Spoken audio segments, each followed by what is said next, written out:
అదే RTV app వార్తల్ని క్షణాల్లో చదివే అవకాశం ఉంటుంది. ఒక న్యూస్ పేపర్, ఒక టెలివిజన్ ఛానల్ మీ చేతుల్లో ఎప్పుడూ ఉంటాయి. అభివృద్ధి కార్యక్రమాల్లో భాగంగా ఈ కళ్యాణ మండపానికి దేవాదాయ శాఖ ద్వారా 80 లక్షల రూపాయల్లో దేవాదాయ శాఖ 53 లక్షల రూపాయలు, అలాగే 36.5 లక్ష కమిటీ వాళ్ళు కలిపి ఈ కళ్యాణ మండపాన్ని పూర్తి చేయడానికి డిపార్ట్మెంట్ ద్వారా జీవో విడుదల చేశాం.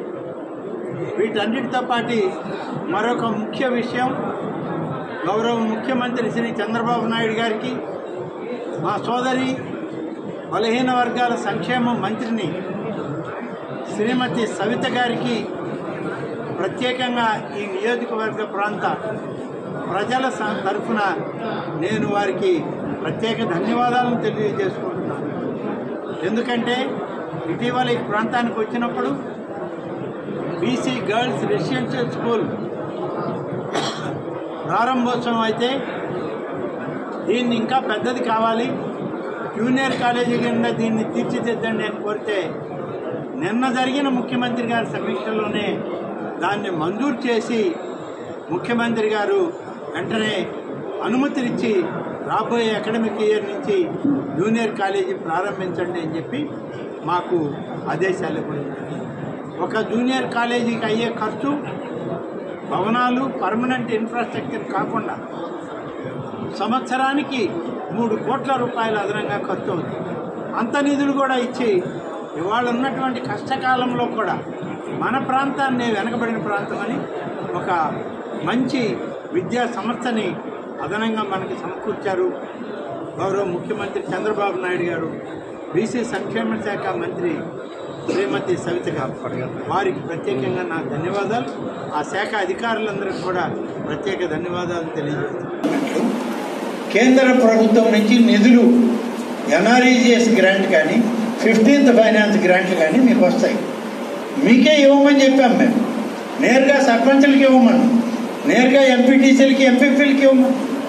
మరి మేమంత ఉదారంగా ఉన్నప్పుడు ఆ ఉదారత, మంచి సుహృద్భావం, ఆ యొక్క గొప్ప మనసు మీలో కూడా ఉంటే ఒకరికొకరం కలిసి పనిచేస్తాం. ప్రభుత్వంలో ఉన్న, అధికారంలో ఉన్న వాళ్ళం పరిపాలన ఎట్లా చేయాలో మాకు కూడా తెలుసు, తెలియకలేదు. కానీ మిమ్మల్ని కలుపుకొని చేద్దామని మా ఉద్దేశం. దానికి మీ అందరి సహకారం కావాలని మీడియా ముఖంగా ఈ ఉన్నటువంటి సర్పంచులకి, ఉన్నటువంటి ఎంపీటీసీలకు, సర్పంచ్ ఎంపీపీలకు, మున్సిపల్ కౌన్సిలర్లకు, మున్సిపల్ చైర్మన్లకు అందరికి కూడా విజ్ఞప్తి చేస్తూ సెలవు తీసుకుంటాను. జై హింద్. నియోజకవర్గం గతంలో అభివృద్ధి పరుగులు తీసింది. తర్వాత 10 సంవత్సరాలు వెనకబడింది. వెనకబడిన నిదర్శనాలు మన కళ్ళ ముందు ఉన్నాయి, మనమందరం చూసాం. అందుకని అన్ని అభివృద్ధి కార్యక్రమాలు మళ్ళీ మొదలు పెట్టాలి. అన్ని అభివృద్ధి కార్యక్రమాలని, నిలిచిపోయినటువంటి వాటిని కూడా పూర్తి చేయాలనే లక్ష్యంతో దీనికి శ్రీకారం చుట్టాం. ఆత్మకూరు నియోజకవర్గంలో 12 సంవత్సరాల క్రితం నేనే శంకుస్థాపన చేస్తే మళ్ళీ నేనే దాన్ని ప్రారంభించే పరిస్థితులు వచ్చాయి. కొత్త వాటికి శంకుస్థాపనలు చేశాం. మున్సిపల్ కార్యాలయాన్ని అభివృద్ధి పరచడానికి కావలసిన నిధుల్ని పురపాలక సంఘ మినిస్టర్ గారి దగ్గర నుంచి, ఆ శాఖ నుంచి విడుదల చేయమని అడిగాం. చేస్తామన్న హామీ వచ్చింది. అలాగే బాలికల బలహీన వర్గాల గురుకుల పాఠశాల మన నియోజకవర్గానికి లేదు, కావాలి అని అడిగితే అనేక సందర్భాల్లో మనం ప్రభుత్వం దృష్టికి తీసుకెళ్తే మంజూరైంది. మంజూరైన దాన్ని ఇటీవలే మనం పాలిటెక్నిక్ కాలేజీకి సంబంధించిన ఒక భవనంలో తాత్కాలికంగా దాన్ని ప్రారంభించుకోవడం జరిగింది. 60 మంది పిల్లలతో దాన్ని మొదలుపెట్టాము. ఇప్పుడు దాదాపుగా 22 మంది 23 మంది ఉద్యోగస్తులను కూడా ఇచ్చాం. ఈ బాలికల గురుకుల పాఠశాల బలహీన వర్గాలకు సంబంధించింది. తాత్కాలికమైన ఇతర ఏ గురుకుల పాఠశాలల్లో అంటే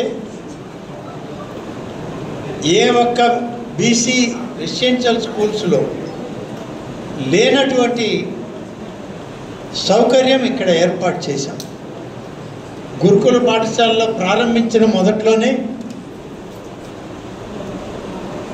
డబుల్ స్టేజ్ పడకలు ఎక్కడా కూడా ఇవ్వలేదు ఇంతవరకు. మొట్టమొదట మన ఆత్మకూరు రెసిడెన్షియల్ స్కూల్లోనే ఇచ్చాం. ఒట్టి పడకలను ఇవ్వడమే కాదు, వాటి మీద బెడ్లు ఇచ్చాం, దిండ్లు ఇచ్చాం. పిల్లలకి సౌకర్యవంతంగా ఉండాలి. కింద కూర్చొని చదువుకోవడం, అందులో ఆడబిడ్డలు నేల మీద కూర్చొని చదువుకోవడం సౌకర్యవంతం కాదు, అది శుభ పరిణామం కాదని చెప్పి డ్యూయల్ డెస్కులు పెట్టి పెద్ద పెద్ద కాలేజీల్లో స్కూళ్ళల్లో ఉన్న విధంగా డెస్కులు, మంచి డెస్కులు ఏర్పాటు చేసి క్లాస్ రూమ్స్లో వాళ్ళకి విద్య ప్రమాణాలను పెంచే విధంగా ఇవాళ ఏర్పాటు చేశాము. బీసీ సంక్షేమ శాఖ మంత్రిని సోదరి సవితమ్మ వచ్చింది ఇక్కడికి. అనంతపురం జిల్లా నుంచి వచ్చారు. వారి తండ్రి గారితో నేను శాసనసభ్యుడిగా పనిచేశాను, ఎన్టీఆర్ గారితో. వాళ్ళ తండ్రి గారితో మంత్రిగా పనిచేశాను. తర్వాత ఈఎంతో కూడా శాసనసభ్యుడిగా మంత్రిగా పనిచేసే అవకాశం వచ్చింది. దాదాపుగా చాలామందితో ఈ 40 సంవత్సరాల సుదీర్ఘ రాజకీయ జీవితంలో ఇవాళ శాసనసభలో ఉండేటువంటి అనేక మందితోటి తండ్రులతోనో, తల్లులతోనో, అన్నలతోనో, తమ్ముళ్ళతోనో శాసనసభ్యుడిగా మంత్రిగా పనిచేసే అవకాశం వచ్చింది. కాబట్టి పోయి అడిగితే ఎవరు కాదనడం లేదు. ఈ యొక్క రెసిడెన్షియల్ స్కూల్గా ఆగిపోకూడదు. దీన్ని జూనియర్ కాలేజీ కింద అప్గ్రేడ్ చేయండి, మా ప్రాంతంలో జూనియర్ కాలేజీ కావాలి అని అడిగితే ఈ గురుకుల పాఠశాల ఏదైతే బాలికలకి బలహీన వర్గాలకి పెట్టామో దాన్ని నిన్ననే ముఖ్యమంత్రి గారి దగ్గర జరిగిన సమీక్షలో ఈ రాష్ట్రంలో 2 మంజూరు చేస్తే అందులో ఒకటి మన ఆత్మకూరుకి మంజూరు చేసి రేపు కొత్త సంవత్సరంలో గురుకుల పాఠశాలలోనే జూనియర్ కాలేజీని కూడా రెసిడెన్షియల్ జూనియర్ కాలేజీని ప్రారంభించడానికి అనుమతులు ప్రసాదించారు. నేను దారిలో ఉంటే ఫోన్ చేసి చెప్పింది మంత్రి గారు, అన్న ముఖ్యమంత్రి గారు నీ పేరు చెప్పాక నీకు మంజూరు చేసి నేను అడిగితే నాకు కూడా ఒకటి ఇచ్చారు మంత్రిని కాబట్టి నేను పత్రికలకు కూడా ఇచ్చాను, మీడియాకు కూడా చెప్పాను. జీవో కూడా రేపు విడుదల చేయబోతున్నాం, ముందుగా ఈ సమాచారం చెప్పాలి, మీ నియోజకవర్గంలో అందరికీ తెలియచేయండి అని చెప్పి ఎంతో సంతోషంగా ఆమె చెప్పడం జరిగింది.